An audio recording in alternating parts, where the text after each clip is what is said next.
First, I want to say a few words about the situation at the border. As I said last week, we do not want children taken away from their parents. We can't enforce our immigration laws without breaking families apart. The administration says it wants Congress to act, and we are. Tomorrow, the House will vote on legislation to keep families together. Under this bill, when people are being prosecuted for illegally crossing the border, families will remain together under DHS custody throughout the length of their legal proceedings. Additional funding is also going to be made available so that DHS has sufficient resources to house and care for families during this entire process. This is obviously something we discussed last night with the president at our conference, and I hope that we will be able to pass this tomorrow. Bottom line is this: we are going to take action to keep families together while we enforce our immigration laws. Second, I want to provide an update on the steps that we've taken to grow our economy for working families. 6 months ago this week, historic tax reform was passed and signed into law. In just this short time, we have started to see real results. Tax reform has already helped improve the lives of so many Americans, which is exactly what we set out to do when we passed this in the first place. Since it took effect, 1 million jobs have already been created.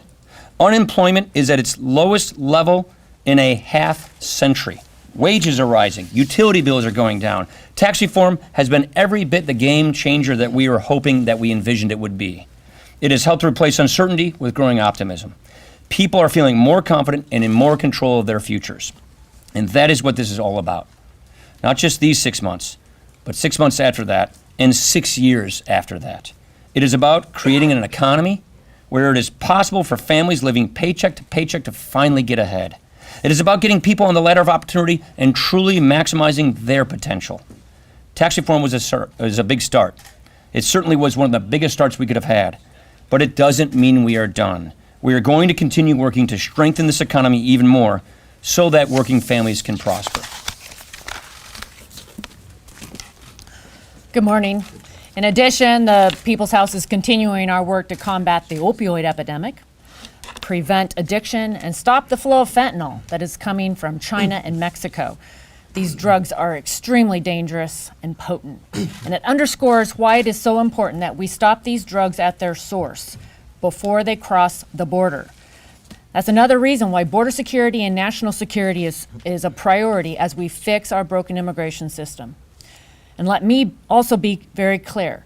I do not believe that the government should be separating families and children at the border.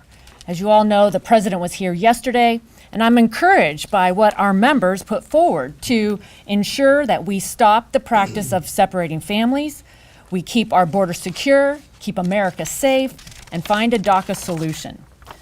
The immigration issue is not going away. The president wants a solution. Our members want a solution. The American people want a solution. So we need a solution.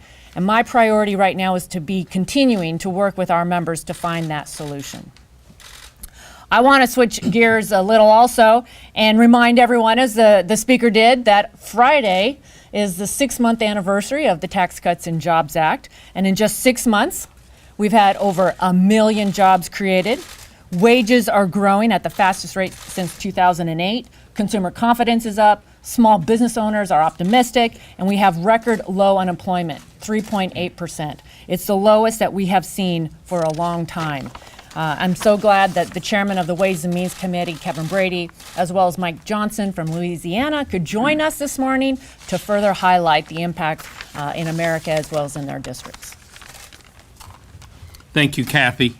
6 months ago, Republicans in Congress joined with President Trump for the most sweeping tax cuts and redesign of our tax code in a generation. We were determined to make sure families and local businesses kept more of what they earned. We redesigned this code so our local businesses and our local workers can compete and win anywhere in the world, especially here at home. We created a tax code built for growth that leapfrogs America back into the lead pack as one of the best places on the planet for that next new job, that next new manufacturing plant, that next new headquarters. So to show you the difference between then and now, we have gone from a nation that's asking, where are the jobs, to a nation asking, where are the workers? Main Street is roaring back, growing and hiring. Businesses are bringing their dollars back from overseas and investing in America again. Families are not just only keeping more of what they earn, and many of them, their utility bills are lower and their benefits at work are better. But now there is a new hope and a new optimism that wasn't there before. And remember where we started. For the last decade, America has been in a slow growth mode. It was like our economy was going through a school zone. And every signpost, high taxes, uncompetitive tax code, uncertainty, slowed America's economy down. Now we're back on the highway where America used to be, where every post says we're hitting on all cylinders, let's grow faster. And we're seeing this around the country. There's literally, I can't go to a community, I can barely talk to a business that isn't looking for more workers and looking to pay their own workers more. All this is incredibly important. Under the old tax code, every economist told us that slow growth from the last decade, just get used to it. Those American companies moving overseas every month, just get used to it. Students coming out of school who couldn't find good paying jobs, they just told us, get used to it. That's the new normal in America. Well, we refuse to accept those forecasts. And this new tax code has delivered really, I think, a new era of prosperity for America. And I believe the best is yet to come, because so much of this work with congressional Republicans and the president was designed to change where businesses put their manufacturing plants, their research, their patents in technology, to create a giant sucking sound back to the United States of these jobs and investment. That's exactly what we're seeing.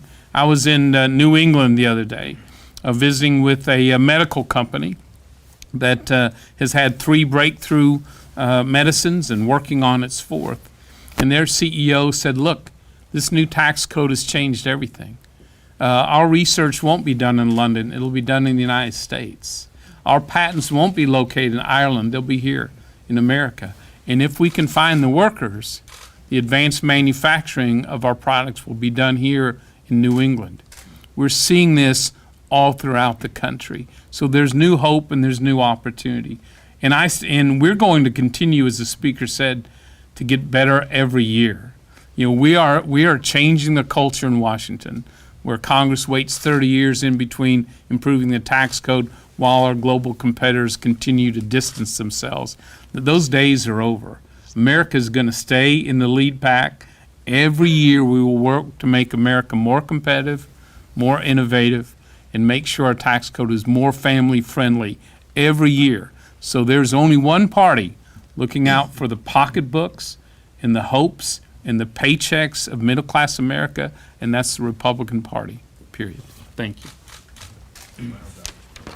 This is a new era, Mr. Chairman, and the pro-growth policies that have been put in place by this Congress and the Republicans that have led it have helped support local businesses across the nation. We certainly are feeling that everywhere, and specifically the Tax Cuts and Jobs Act has helped to lift the excessive burdens on business and promote job growth by providing more economic opportunity for more people, and that leads to economic mobility so that people can move up the ladder, and that's part of the American dream.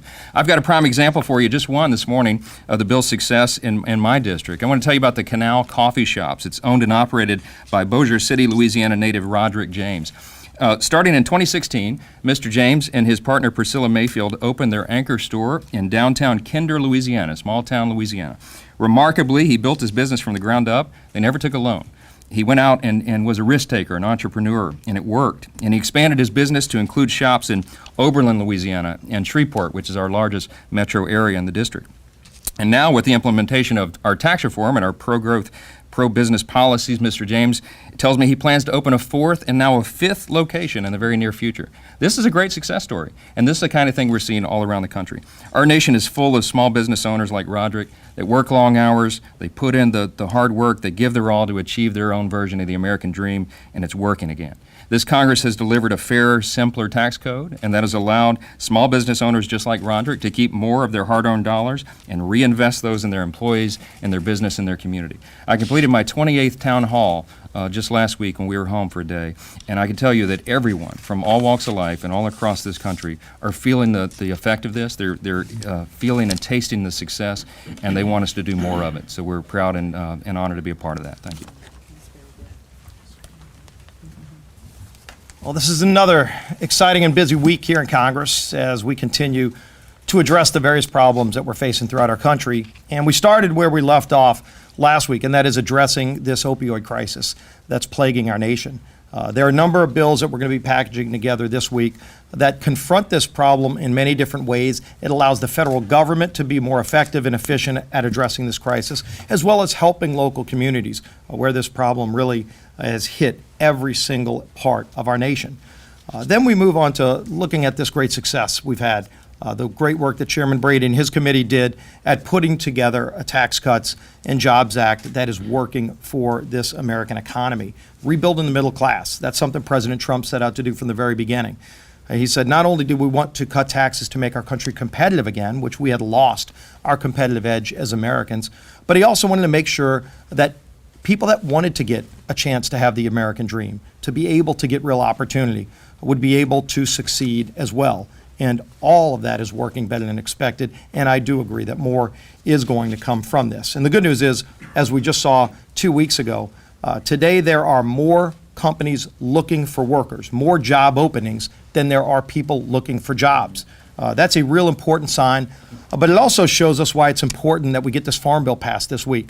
Not only does the Farm Bill have real important continuation of laws for our nation's farmers so that we can continue to be the world's leading breadbasket for the world, but it also has reforms to our welfare system that say if somebody is looking for a job, they ought to be helped, and we're going to provide great career opportunities and great job training for them.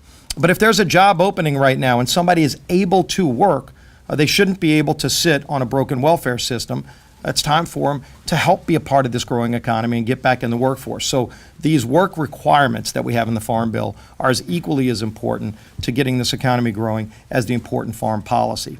And then I want to thank President Trump for coming to our conference last night and being very clear, number one, that he wants to fix our broken immigration system. I don't think anybody's surprised about that. It was a pillar of his campaign. He said he wanted to build the wall. And the reasons he wanted to build the wall is so that we could get back to rule of law and securing our border like every other country does. Look, we're a nation that embraces immigrants. We let in over 1 million people a year legally today. By far the most generous nation on immigration policy in the world. But there are broken parts of our immigration laws. And so we worked to put together a bill. Initially, there was the Goodlatte-McCall bill. And the votes weren't there to pass that bill. Really good policy in that bill, but our objective is not just to have good policy in a bill, it's to pass a bill, and ultimately to get a bill on President Trump's desk that he will sign. And so we went back to work, working with some of the same people, as well as other members of our conference that have differing views on immigration, and we worked closely with President Trump to develop a new border security bill. Chairman Goodlatte and Chairman McCall are the leads on this as well, and it has some of those components. Frankly, if you look at the triggers to make sure that the wall is built, there's even more strong components in this second bill that ensure that the wall will be built, while then you take existing visas, this visa lottery system, that everybody that looks at it agrees is bad legal policy. Today, under current law, 55,000 people a year come into our country where their names are literally plucked out of a hat. Let's move that to a merit-based system. And it allows us to solve the DACA problem without adding one new visa. Not one new person, not one additional person will come into our country legally. We still let in 1 million people, but we move away from this random system to a merit-based system by reforming parts of our broken immigration law. And then on this final point, and I think as the country has seen, as it's been highlighted in the last week, the problem that we have with current law relating to separation of children and their parents. This goes back to a 2008 law that Congress passed, plus court decisions like the Flores decision on top of it, that forced this policy. This is law, and we want to change the law. We don't think it's good law. In fact, President Trump agrees with us, and he's called on Congress to work to fix this law. And by the way, before this crisis was highlighted in the media, we had already started to fix it, and it was in our original draft of this bill. So this bill not only addresses our immigration system, but it ensures that we reunite families, so parents and kids come back together. So look forward to getting that bill moved through, and also look forward to our members of Congress, Republican and Democrat, our female members of Congress, beating the press tonight in this charity game of softball. Yeah, we're going to beat the press. I'm doomed now. Well, good morning. This is a big week in Congress. We will tackle many issues, from combating opioids, more than 70 different bills debated, Farm Bill, and of course, exactly what we talked about with the president last night, our broken immigration system. I say ours because it's not a Republican or Democrat problem. It's an American problem. Something that this Congress has talked about for quite some time. As the Speaker was clear, I want to be very clear. We do not support the separation of children and the families being broken apart. That's why we've worked on this bill. This bill doesn't just solve that problem, but it solves border security. It goes through in every issue we've talked about when it comes to immigration. This is a bill that is consensus. It's a bill that the president supports. It's a bill that can become law. We're going to have an opportunity to vote on it tomorrow night. The question will be, do people want to play politics, or do they want to put people before politics? Do they want to solve an issue that we've all talked about for quite some time? This is an issue that needs to be solved for decades going forward for America to maintain their strength. Also, when you look as we move forward, opioids. 174 people will die today because of addiction. Those will be families, those will be friends, those will be loved ones. That same number will happen tomorrow as well. This is breaking the fiber of our country. We have moved a number of bills, and I believe these can become law as well. Farm Bill, we know the importance, not just to having a secure agriculture for our food and our safety, but also putting more people into the workforce. Friday is a big day. There was a reason why, when Kevin Brady worked on this bill, the way it was titled, Tax Cuts and Jobs Act. And for too long, people don't go back and see, did the title actually match what the bill was supposed to achieve? I think it was titled just correctly. Americans have seen that they kept more of their paycheck. They go and look at it, they're bringing more home. And for the first time in a long time, their raise is actually moving up of what they're getting paid. The first time in history, there are more job openings than are those people who are looking for it. But one of the statistics that is most telling, look at the last 49 years in this country. In the last 49 years in America, unemployment has only been below 4%, 7 months out of 49 years. And 2 of those 7 months were April and May of this year. So in less than 6 months, this bill is working. The 1 millionth job has now been created. So the Jobs Act and the tax cut is proven to be correct. But there is more to do. If you look at small business, the greatest creator of new jobs, for the whole history they've taken their poll, is it a good time to expand? It's the highest level it's ever been since they've taken the poll. Then think about how we feel as a nation. Gallup recently came out. The right track is at its highest points it's been in 12 years. Can we use that as a catalyst to make sure we solve immigration as well? Or will one party sit to the sidelines, complain like they've complained for decades, and not step up and solve the problem? That's the question that will be answered tomorrow night.